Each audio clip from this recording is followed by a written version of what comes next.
Yes, hello, folks. Welcome to the weekly Manchester United podcast. I'm your host, as always, Phil Brand, joined with my regular co-host, the excellent James Rhodes. James, how you doing, mate? Yeah, doing pretty well today. And how about you? Not too bad, mate. Not too bad. 3-0 win over the weekend, which is an away win, something that's not to be sniffed at. We don't get many of those, so Mhm. the weekend's always better when you experience something like that. Yeah. It starts it off nicely, especially being the early kickoff, earlier even for you than for me by an hour. But it's nice when that happens, and you can kind of just enjoy the football the rest of the weekend without too many concerns. Yeah, mate. Kick-off here is at 4:30 in the morning. Do you know how difficult that is? Yeah, I do. Jesus Christ. um, with without the help of a few things, but Yeah. nonetheless, in my twilight years, I am able to manage it. So, but by about 12 or 1 later on that day, I'm just so tired. Yeah. Long gone are the days when I used to be able to do that so easily. I remember I used to go to Vegas and go out on a Friday and be still partying on a Sunday. Now I go to Vegas like by midnight. I'm in bed, getting room service, watching TV. Jesus Christ, That's the way. how That's it's the all way. changed. But nonetheless, very very good win. Yeah. Very happy. Yeah, I know Southampton not great. All the regular caveats, but don't tend to win away from home, keep clean sheets, score a good few goals. Delict getting on the goal scoring sheet, which was very positive. Of course, Marcus Rashford scored a really good goal too, which will give him enormous confidence. Other factors, good to see Garnacho score. Yep. Yep. And of course, I think I thought Mazraoui had a really good game too. I think Agarty came on. Agarty came on the last 20 minutes or so. And I think that he's going to be one of those players you don't notice a lot because he does everything so well. And Yeah. 3-0 win, very happy. What was your take on the game of the weekend? Yeah, it was good. I think there's there's always, as is the point, things to discuss about it, positives and negatives to it. It's good. Like, what was really good about it, I think, is that if it had been flipped the other way, where we were good for the first 60 minutes and awful for the last 30 minutes, it might have been worse. Mm. But the first 30 minutes were worrisome, right? Against a pretty bad Southampton team, that they were pretty dominant, and they were able to pretty well control the game, pass around us, move around us, get through. They got a penalty. Onana saved it. I thought that was a huge positive. Onana has been somebody very much criticized this year so far, and after the Liverpool game, for being just far too easy. And I think people are asking, is there ever, does Onana ever bail us out? Just bail us out of a goal when we need bailing out. And he did, and he showed up, and he did, and he saved that penalty. He's had a good record for us at saving penalties so far, in these games. So that was a positive that he did that. The reasons we were getting outplayed were unfortunately a lot of more of the same. The midfield was really overrun, really empty, hard to deal with. The change to Eriksen is an interesting one because Yep. there's a lot of good and a lot of bad that came with it. I think he was probably our best player with the ball in the game. I think he was brilliant in possession, and we know he can do that. He's calm, he's focused. He's much more. I don't know what the word for it would be. There's a lot less variance with Eriksen that you get, right, compared to some of the other players where it can be hit or miss. Even Bruno and such. Eriksen's very, very calm on the ball and what he does, and I think that without him, we probably don't come back from that game in the same way. Not that we were losing, but come back into it and start to really take hold. But at the same time, the lack of legs out of him defensively was a big problem. It was Mm. Gallo very exposed on that left side, which certainly he was struggling on that left side. But so the negatives were there in the first 30 minutes. The things we've seen before with the midfield being open, with teams being able to run through us, with all of that happening. But the positive was after the penalty save, they bounced back, right? They didn't stay in the gutter on it. They really went forward. and took control of the game, and getting a couple goals in 6 minutes, I think it was, right? Does wonders for the confidence and does wonders. And after that, they were on cruise control. I mean, totally in control of the game from that point onwards, every single second of it. And and I think there was really, really smart performances from like Joshua Xerxes. I thought it was a really, really good game from him. And the type of thing you sign him for, getting in there, dropping into spaces and linking up the play. We haven't had anybody do it to that level in a long, long time. And I know someone like, Van Nistelrooy would be quite happy to see someone doing things like that in the team at striker. I thought it was huge. I thought he made everybody else better.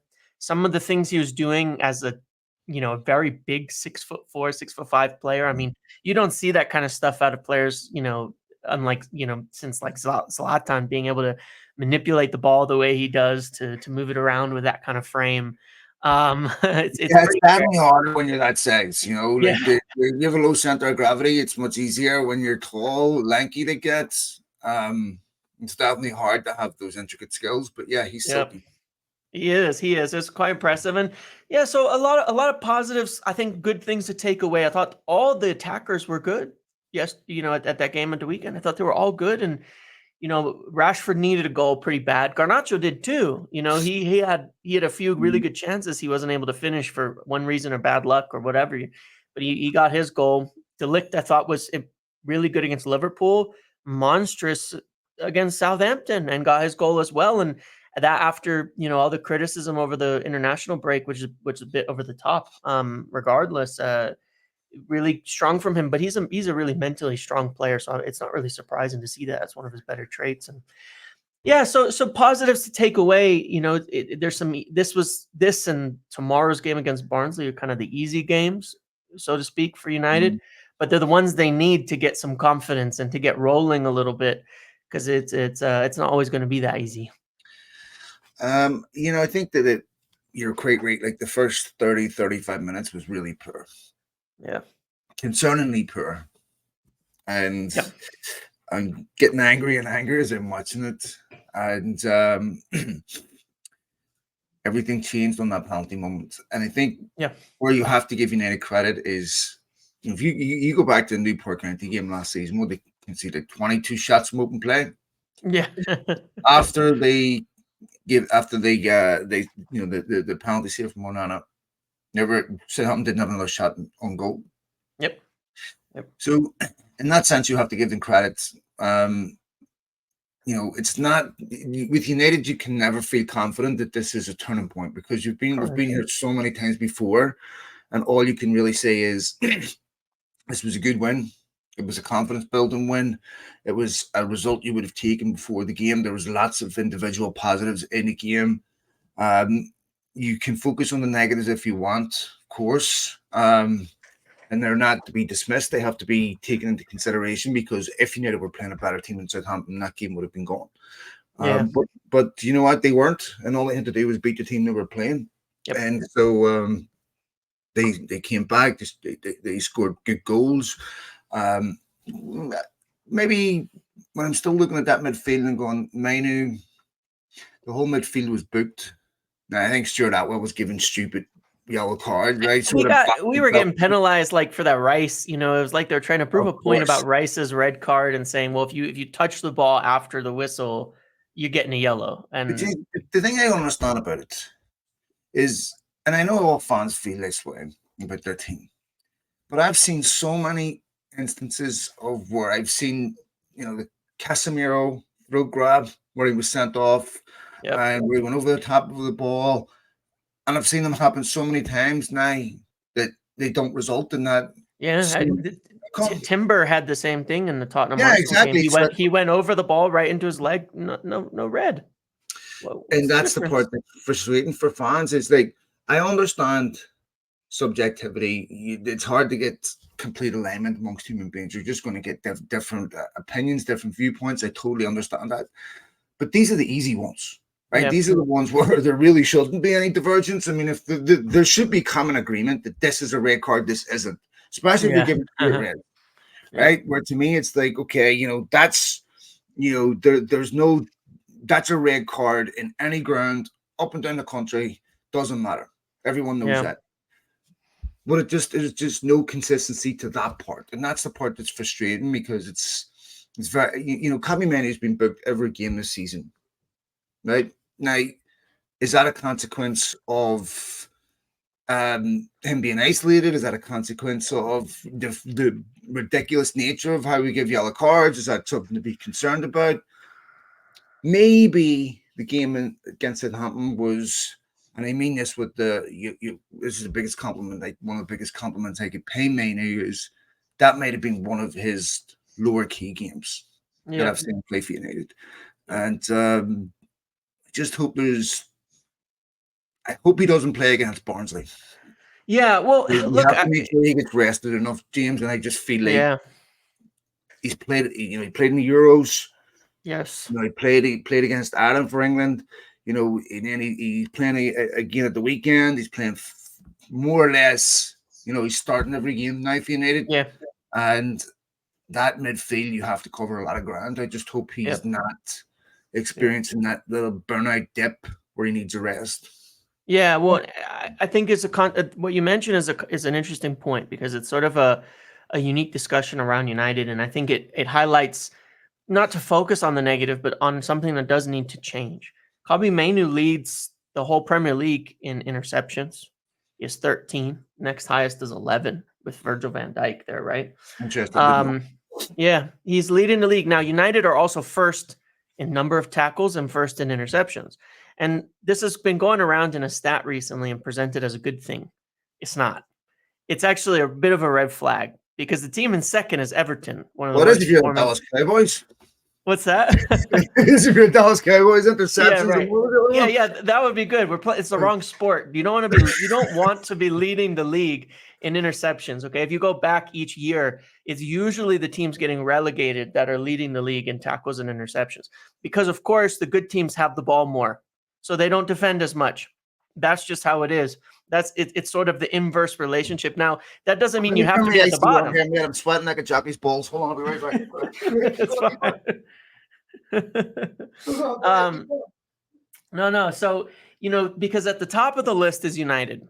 At the bottom of the list is Manchester City. And in second, you have Everton, and then you have Palace, who are having a pretty rough year and all so far and all of that. So things have to be represented properly when you look at these, to consider what is good and what's bad. And what's bad is what it's telling us is that United are doing way too much in the midfield. Liverpool and City are both in the bottom three in these numbers. And that's what you want to be closer to that. You don't want to be doing so much defending. This has been a problem United have had for a few years now. And this is even predates Ten Hag, because under Ole Gunnar Solskjaer, we would often be a bit settle in and we'd be defending, and we were good at it. Last year we did the same. We faced loads of shots, but we were pretty good at box defending, or we would have given up way more goals than we did. We don't need to be at the bottom, because when you're playing an aggressive brand of football, when you're pressing, when you're doing that, you don't have to be at the bottom. We're never going to have the type of possession that Man City have. That's just unrealistic, but we should be closer to maybe Liverpool, in the bottom half, at least in this measure, where we're not spending all game tackling. Kobbie Mainoo has probably been the busiest midfielder in all of England right now as a player. And that's good in terms of him becoming like one of these all action midfielders. And it's bad because it is a very easy way to get burnout. And we saw it last year. He was struggling, those spaces, having to do so much work. You don't want a player of his, I think, quality on the ball, his technical ability. We haven't seen it this year. We don't see him in the forward areas doing the things he was doing when he first came on last year, making goals happen, making attacks happen. I'm not saying he can't do it and he doesn't have good moments in games, but more often than not, he's caught doing so much of the dirty work that, he's struggling. And so as to the yellow cards, it's just volume. The more you defend, the more likely you're going to get a yellow at some point, right? Because the more tackles you're putting in, the more interceptions, the more you're getting around. And that's my biggest worry, is those are the warning signs that we're seeing in a team that we saw in the beginning, where it's just too much. We still have to do too much to win the ball. We still lose the ball a bit too easily, and that way we're defending too often. We've conceded fewer shots. It would be hard to concede as many as we did last year, because that was like one of the worst of any team in history. But we're still in the bottom, I think 10th or 11th in terms of the expected goals against category, these types of things. So it's a bit of a warning sign, and I think Cobby is a little the marker for it. Now, Ugarte is probably going to help with that for sure as an individual, because he's got the legs. He's going to do more of the dirty work, and he's going to definitely. He's also a lot safer with the ball. So you're not getting all the transitions back and forth when Casemiro's launching it or someone's losing a ball. It will help, but it's kind of a warning sign, I think, and the measure of what probably needs to change more than anything else. Yeah, I don't know the answer to that, to be honest. Yeah. You know, I don't have a confident answer on that, because it's obviously only been a few games, and you could argue, if we're going to be really positive, United have had one bad performance this season, because I don't think they were terrible against Brighton away. I don't think they obviously decent against Fulham at home. Yeah. And really, after 35 minutes against Southampton, they were deserved winners. One of the things that I want to see United doing is when they get to 2-0 is really putting the foot in the pedal to get the third and the fourth, because United are a team that's always vulnerable from 2-0. Yeah. I mean, you've seen, I'm sure Everton fans will know exactly what I mean, having done this up against Bournemouth and Villa. Yeah. United always have a mistake in them. Mm-hmm. At 2-0, you never feel like the game's safe. Even if it's like 5 minutes to go and something flies in, you just know that second one's coming before the final whistle. Somehow 7 minutes of extra time will be found, injury time will be found, and then, there's a second goal in there. United will always give you that chance. And so it's good to see Garnacho get the third goal. I would have liked to have seen that come a bit earlier. I know when I'm being spoiled here, but that's what the best teams do. They put the foot in the pedal, and then they kill the game. And, I'm even like, I'm thinking about like Coventry in the semi-final last season. There's just United find these unbelievable ways to throw games away. Yeah. We're 3-0 up in that game, 3 each within 20 minutes. Those are the things that United have to be much, much better about this season. But I wish that Garnacho goal had came a bit earlier, because it's, I don't want to be uber critical of Ten Hag, but the fact that United never back their teams almost seems to me as if once they get that second goal, he seems more concerned about control of the game and seeing it out than going for third, fourth, and fifth. Because we've never won a goal by 4 games under Ten Hag, I don't think. Not yet, since he's arrived. Can't think of one, but I don't know. I've been being overly critical. Let me ask you about something that has been mentioned to me. How do I say this? By some people at the club who are connected with players. Mm-hmm. I should have added this out. Do you think it's appropriate for the brothers of players to be posting on social media that their brother should be playing in someone else's position, or should be playing in this position, or should be starting the game, or should be 4 goals, 4 assists, should be starting, should be playing here, should be playing here, should be playing?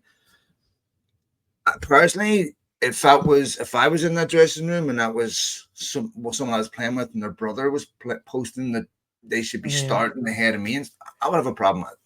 Yeah, I would too. And I think it is something that the club need to get a handle on, because I don't see what positives come from things like that. When Pogba was around and his brothers used to pipe up all over the place, it was a problem. It caused issues, and it was at best a distraction, and at worst something that was, generally difficult. And it's happened with family members and things like that before. I mean, it happened to Chelsea with Thiago Silva and his wife, and posting things about Chelsea mid games and after games. And the thing is that it's not quite to that extreme level, but it, is a young kid essentially, but at the same time, it's something they got to get a hold of, because it doesn't paint a good picture if you have people presenting it like it does nothing but stir up.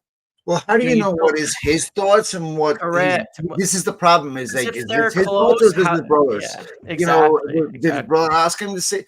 And Yeah. you know, this. Remember, there was an issue last season where Garnacho liked the post, you know, and then had to apologize for it.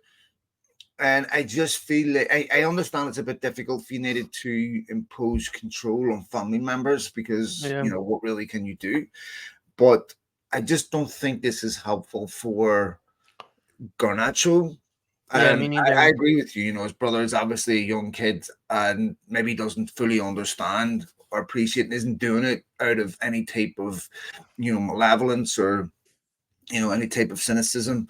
He's just a young kid that doesn't understand implications. However, there was a post tweet last season. It was before Spurs away.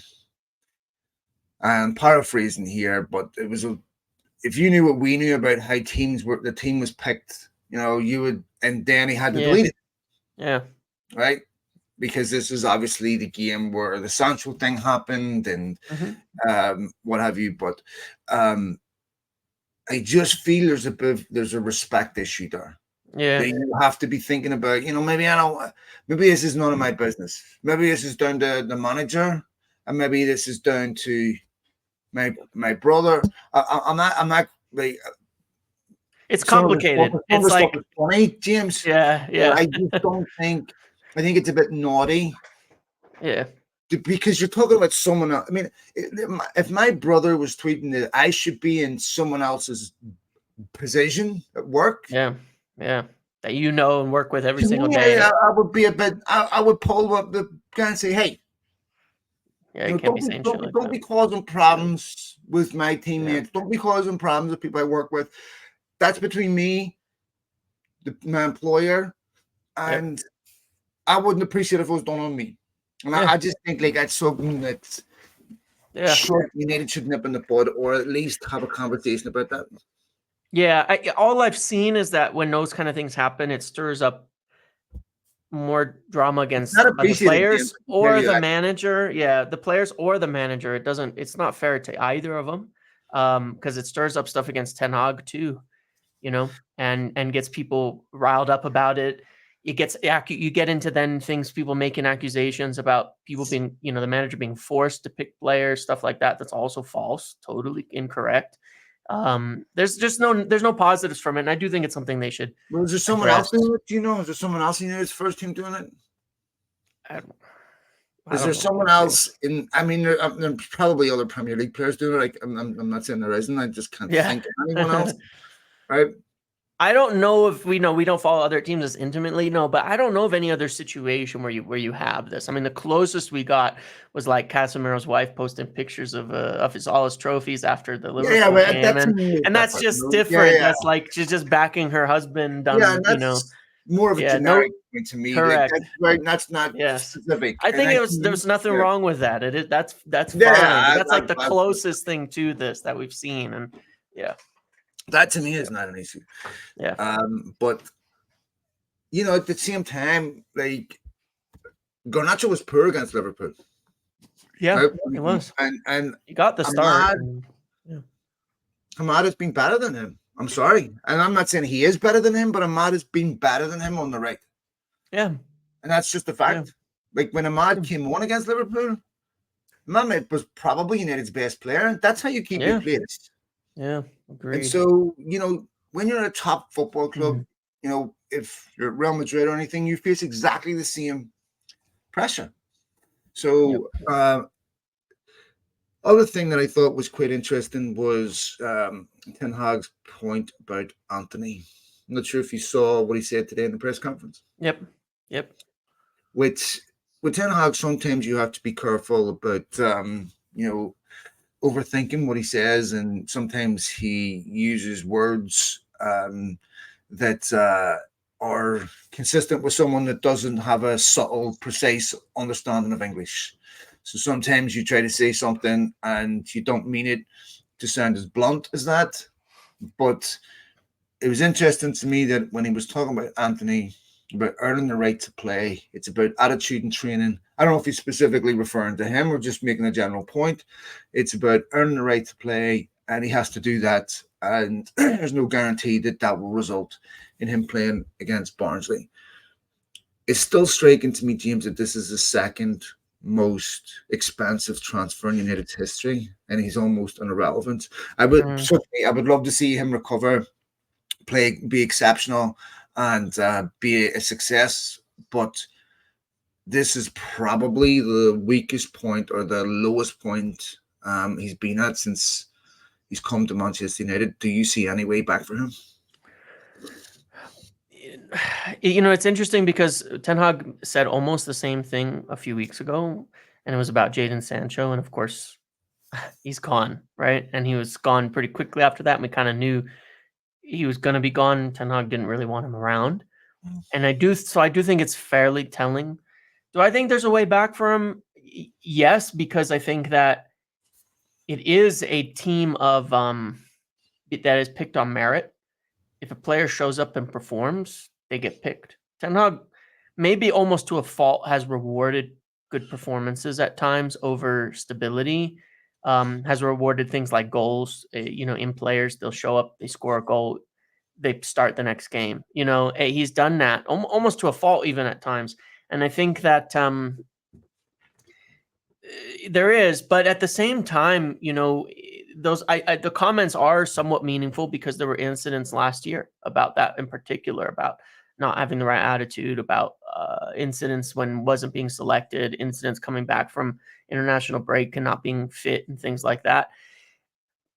It's a tough one. It's a really odd kind of situation, I guess, because, for a long time, Ten Hag was very reliant on him, but once it flipped, I think he was very, there's just, I don't want to draw up things where they aren't there, but if you compare the celebrations after the League Cup win to the celebrations after the FA Cup between Ten Hag and some of his former players, you can see quite a difference in just the approach to things, the attitudes, all of that. Just there's things to draw from that. But yeah, I don't know. I mean, is he going to get in over Ahmad or Garnacho? No, they're both better than him. They've both been performing better than him. One of the problems that he has, James, and I hate to say this, when Anthony plays, it's a reminder constantly of how much money was spent on him and how he is, I don't want to say a liability to Ten Hag, but because he has failed, and I don't like doing this. I really wish it had been successful. It had been successful, but when he's not in the team and he's on the bench, he doesn't play. You can forget about it. He's peripheral, so you don't spend time thinking about him. But when he's on the field and he frustrates a fan so quickly, and there's such a difference between when Anthony plays out there and when Garnacho plays out there and when Ahmad plays out there.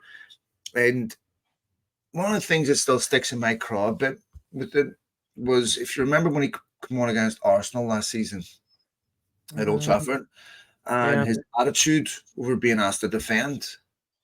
And kid, you haven't been anywhere near good enough in 2 years. This is not asking, Vinicius Jr. to play left back. Do you know what I mean? I'm sorry, kid. You can have that attitude if you want, but that has to be consistent with performances where it's like, hey, I've earned. But that's why he's not playing. Those incidents, they matter, So this is what I'm saying. You'll hear all the United players say, you've heard it from even Lissandro Martinez. I don't care where I play. You play me here out. I just want to play for Manchester United. I'll be on the field. And players don't really mean that literally. No, they have concerns. Yeah, of course. But it's the attitude. Okay, if I have to fill in here, do here. What do you Casemiro want to play centre back? Cost him his place in Brazil. Right? Cost him. He was a Brazil captain. Right? He's a Brazilian captain, and he loses a captaincy. He loses his place in the team. He loses his place in the Copa America. But he did it. Yep. But so to me, it's like, before, if you aren't playing well, okay, your attitude is everything. Now, you have to be putting in extra training sessions. You have to be doing extra work. You have to be doing things on the training pitch to get you out of that slump, to get you confidence. You have to feel confident hitting a football. You have to feel confident in finishing chances. If you can't do that in games, you have to do it on the training pitch. Okay. Yep. And for me, Anthony is in a position where he's not just trying to save his Man United career, he's trying to save his career at the top level. Because if it doesn't work out for him here, you looked at the teams that were coming in for him on loan. They're the teams that are a level down, or he's going to have wages compensated, and it's going to have to be it's going to be a decline. He's in a position where it's about, do you have the heart to save your career? Do you have the attitude to save your United career? Because I think with Ten Hag may feel more comfortable if Anthony wasn't there, so it's not a constant reminder of what United spent on him and how colossal that failure has been. I agree, and I think Ten Hag recognizes that as well, for sure, and it's not doing any favors for Anthony in that respect, unfortunately, but he really just has himself to blame in that respect. He doesn't have himself to blame for the price, but he has himself to blame for his attitude and his performances, and so it's a tricky one because he's here, and it's really unlikely United will get rid of him. It's very hard for them to, at least this, through this season. We know that. So but this is a point worth matching, James, because I'm sick and tired of people. Oh, just sell him, just sell him, just sell him. United have released players for free. Yeah. It took a year to get a club. Anthony Martial still doesn't have a football club right now. Yep. Why did we just sell him? Why would we just sell him? Because you have a buyer. Yeah. Sell him to who? Yeah. And the player has to accept the move, and there's money involved, and there's all sorts of things. I mean, it was tough to sell McTominay and Wan-Bissaka, and they had buyers. It was tough to sell them. It was still hard to get them to move. They had to take a lot of convincing even then. Yeah. It's not that easy. They got as many players as way more out, frankly, than I thought was possible. But this will be like a difficult one. Yeah. So and again, like you say this with all sincerity, I really hope that he finds form and finds consistency to save his United career. We'd all be winners if that happened, but I just don't see how that's going to happen at this point. Be interesting to see if he does play tomorrow against Barnsley. Beyond that, United have a difficult game away against Crystal Palace next week. Everybody remembers what happened last year. And this will be more of a test of Ten Hag, of United, and their progress, regardless of what happens against Barnsley. And this is the thing, James. United always feel like they're one defeat away from, whatever positive run they go on. It always feels fragile. And I don't have tremendous confidence United will go to Palace and win, but it's a game that United really should be winning, and we should have confidence in the United team by this stage to go to Palace and win. Decent team, but this is the type of game United have to be winning, in my opinion, if top four is realistic. And I slightly disagree with Ronaldo when he said a United manager can't be saying they can't win the biggest trophies. There's realism about where United are. But I agree that any talk about not qualifying for the top four, if that was to come out of Ten Hag's mouth, right, I mean, that would be, for me, unforgivable. That has to be the bare minimum target this year. And, to me, if that's going to be accomplished, you'll see it in games like Palace away. Yeah, agreed. There's games we can lose, right? Like we said, we can lose to Liverpool, we can lose to Arsenal, we can lose to City. Those are the games, but these are the ones you have to win. These games you have to win. You have to be beating these clubs because, as you said, we know we're not ready to win titles. We know that. It's come out of Sir Jim's mouth. It's come out of Ten Hag's mouth. We know we're not ready to win titles. And frankly, I don't think anybody's expecting us to this season. And even Bruno said it, I believe, right? He said it before the international break. He said he knows, we're not at that stage yet. Everybody does. They're all realists on this whole thing. They've had the discussions with the hierarchy, with everyone, where they're going, what they're doing, and the multi-year plan to get there. But in the progression towards that, these are the games that do matter. You have to be beating these Palace teams and performing well. You have to be, I would just argue we cannot lose to Tottenham at home again. You know, in the next Premier League game after that, we can't lose that game and have things fall back down and say there's another team that's in a big, to me, in quite a transition. Their second season of Postecoglou, you know, they're in that transition away from the whole Kane era. There's no excuse for them to be better than us. Okay, they finished above us last year. They should not finish above us this year, and haven't been that good as of yet this season. So those are the games where you say that's where we need to see progress. Those are games we should win. Palace away, Tottenham at home. You know, then if you go into Aston Villa away, who are actually an excellent, excellent team, and you don't win, it's not a disaster if you win these other two games well and you perform well and you're doing great.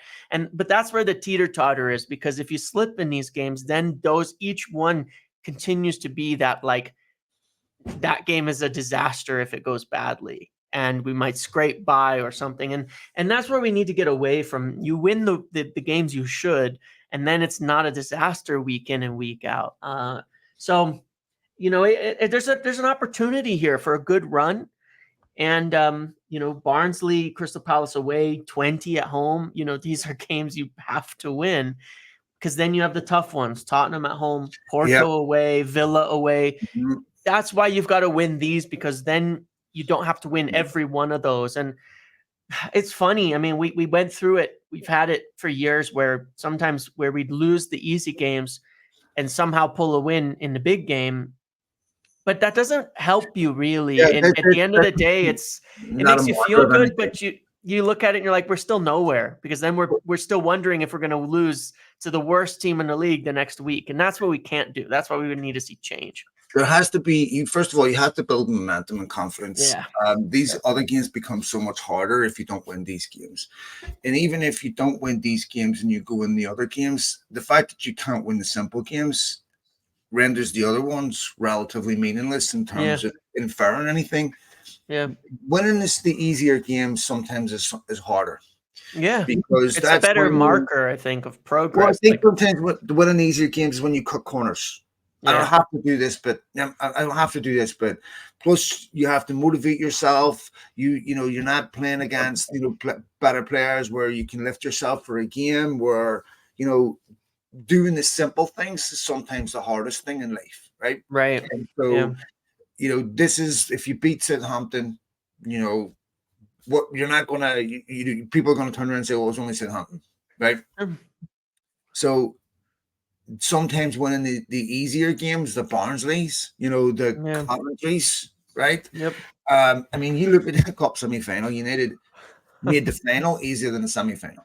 Yeah. I mean, how did they go out against Man City within a few weeks of that Coventry result? Completely control them. I know Lisandro Martinez and stuff had come back, and come on, it was Coventry, yeah. But against this is the thing, is like you have to have enough trust that your team is strong favorite against weaker teams. Not where I'm concerned this football team will lower its levels to match the opposition because they don't feel the need to win those games. This happens a lot, to be fair, at the back end of seasons, where teams start to lose belief that they can accomplish things, where if you're sitting around 7th or 8th, you already know you're not finishing 4th, so it's difficult to get that monster mentality, I suppose, whenever the games are relatively meaningless. You can't have that now. Okay. I mean, everything's still on the table. This is a test of who United, of the players, the coach, the whole setup.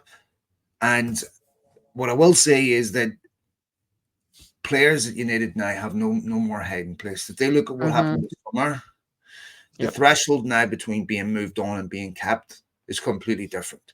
The evaluation process of whether you get kept or not is completely different. It has nothing.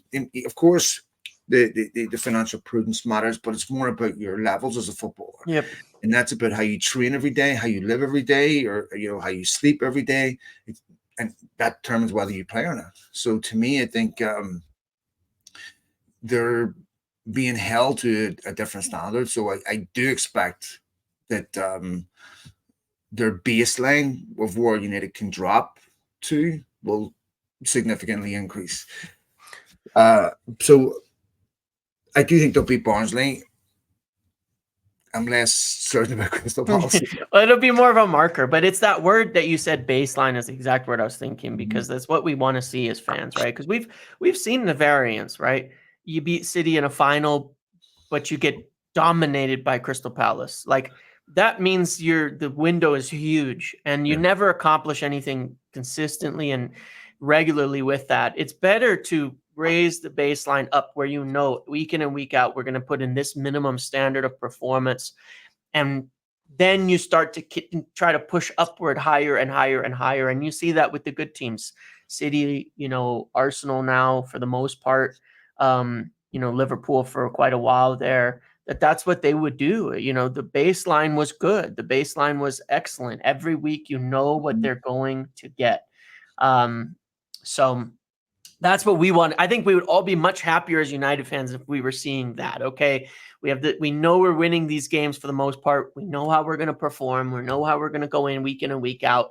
And now the progress is raising it from a 7 to a 9 when we need to, rather than wondering if it's going to be a 1 or a 10, and anywhere in between. So I think that's what we all hope for. And that'll be the real measure of progress, is what is your bottom, not what's the top, what's the bottom. So looks like Shaw and Hoyland are about to return. Hoyland's supposed to be is in the running for this weekend. I would imagine if Luke Shaw has some availability for tomorrow, he'll be on the bench.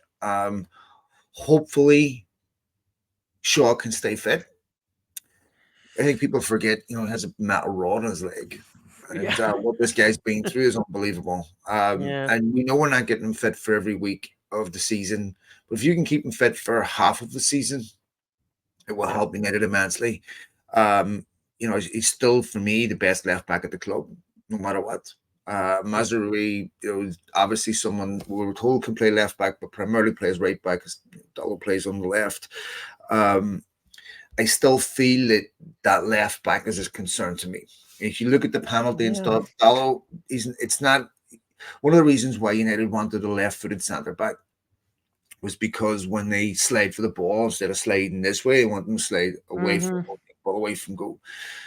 Yeah, you're on the wrong foot for the angles, basically. And so, and let me tell you something. There are very few footballers, okay, that are equally adept with both feet. Okay. In fact, most footballers are really very one-footed. It's very rare to get that. So it's very rare to get someone that can play both left and right back equally well. They're either usually better at one or the other. United still, for my money, need. I know they'll most certainly address this in the summer, but they need Luke Shaw fit, James, for at least half a season. Yeah, that left back thing is still an issue. And to be fair, too, like when you take Dallo, he goes back on the right when Mazraoui comes out and gets an assist and gets the overlap and does what you want him to do right off the bat. The natural footedness, the strong footedness helps in 100%. Both hugely in both areas. And we know how good Shaw is. I still am curious why they walked away from making a left back signing in the summer, because they were intending to for most of the time. Malacia is not back. I still don't really think he'll actually come back to the level he was. It's supposed to be close. But to what? Yeah, for sure. But to what? That's part of the issue, as to what level of play does that mean? I think I remember at one point someone said he was 2 weeks away, but and then that was a year ago. 1973. Yeah, exactly. Yeah, exactly. I know right now he was about 2 weeks away. And no, seriously, I think some point from last season, someone said he was about 2 weeks away. They did, yeah. It was in January. They thought he was close, and then it just never happened, and now it's been 9 more months, right? So it's a weird situation there. It's hard to bet on it. Shaw should be back soon, but not tomorrow, according to Ten Hag, and so it'll probably be later. But again, it's like he gets a lot of heat. I understand it, but like you said, he has a metal rod in his leg. He's had this injury, and there's just a difference in the way that your body flexes and moves when you have that kind of issue versus how it is now. You're just more prone to it. But given that, I feel like we will be in a market in January for a left back, because I just cannot see there's so little belief in my heart and based on observation that Shaw will be able to be healthy, whether no matter whose fault it is or nobody's fault, it's just what it is, that he will be able to maintain that. And I think we'd be so much better with a left back, a left-footed left back. I really do. The problem is you go for a left back, it has to be one that's at the very top of the market. Yeah. It's going to be your left back for at least the next 5 or 6 years.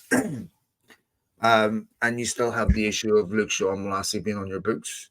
Yeah. But I agree, like in terms of it's necessity. It's something that absolutely has to be done. Did you get a chance to look at the United financials at all?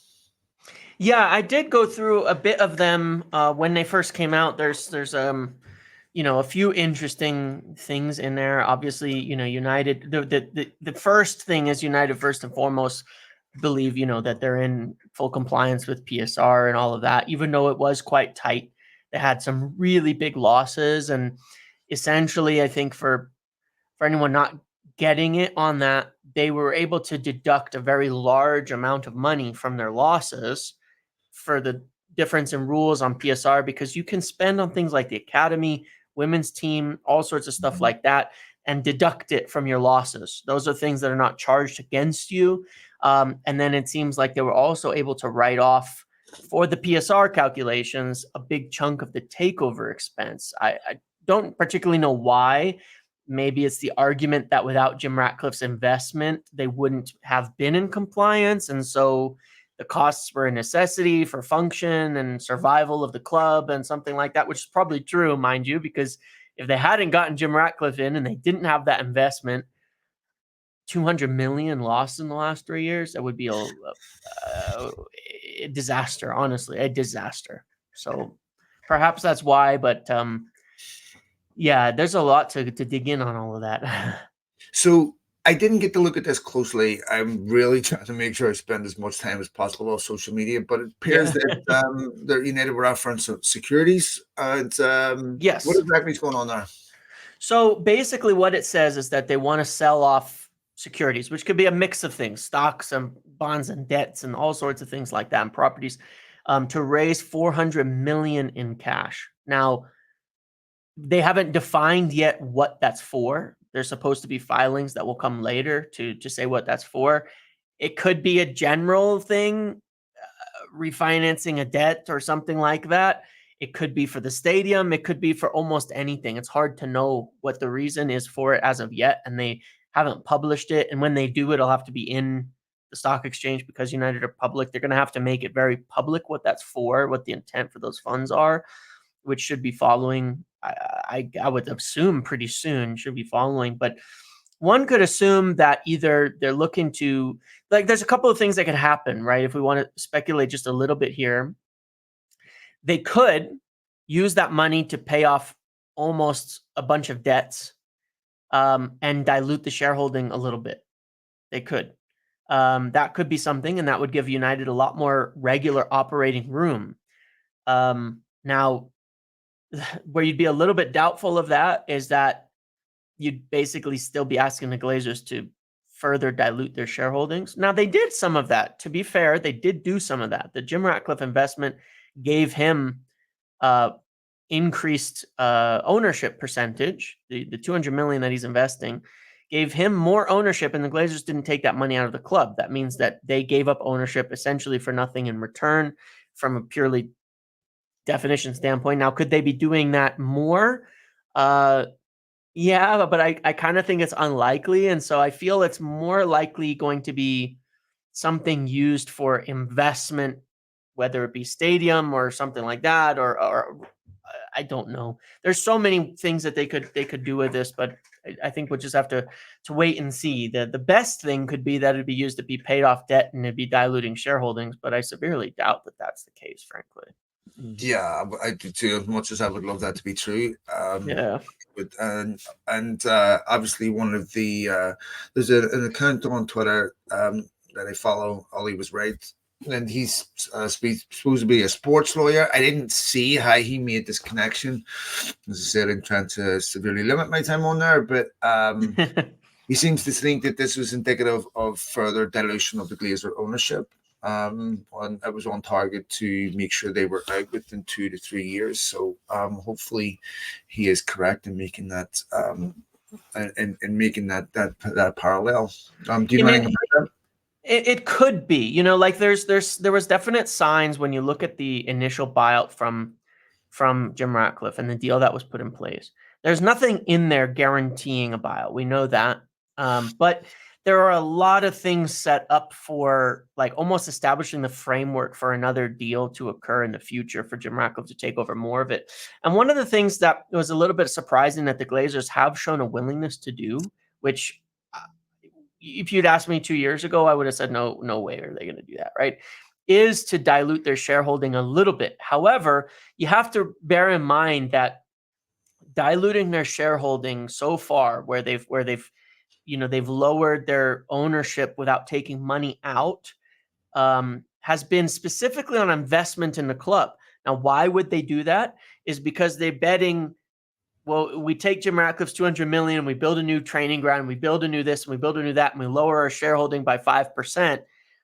But the value of our shares is going to go up by more than that. So we're going to make money on that investment. So one could argue that could make that connection and say that's what they're doing now is saying, well, if we let 400 million go into the club for whatever reason, and we dilute a little bit more, but it allows us to get the stadium project going and do all of that. Well, now when Jim Ratcliffe or anybody else comes to buy our shares of the ownership of the club, it's going to be worth, maybe we dilute 7% more of our holding, but it's worth 15% more, 20% more. And we make more money on the shares that we have, and we have a better stadium, and we have all of that. That is a possibility. There is a possibility that that's the direction that it could be going. What I do think people have to recognize is that the Glazers and Jim Ratcliffe are working strongly in tandem on all of this. Okay, there's not really a competition here. If they have a plan for future takeover, they'll figure it out between them, and it's not going to be like some. I don't think it's going to be like some sort of clandestine activity. It's going to be pretty straightforward in that respect. They also, reason I say that there's some sort of plan here too is, like they got together over the international break to meet, go over a lot of stuff, to talk. They have these meetings with some of the key people, including football people as well, around the time of this. So you can bet that there's been discussions and plans. But my hope is that there's some dilution, not for debt, because that's not an investment. That's not going to increase their shareholding value, but maybe it'll be a dilution of shares that allows for further upgrades to the club. And yeah, that'll make the Glazers more money in the long term, but it makes club more money. Club has better facilities, better stadium, all of that. So it's a win for everybody in that case. So we will find out soon. All right, matey. I can't think of anything else needs covering. Barnsley, what do you think?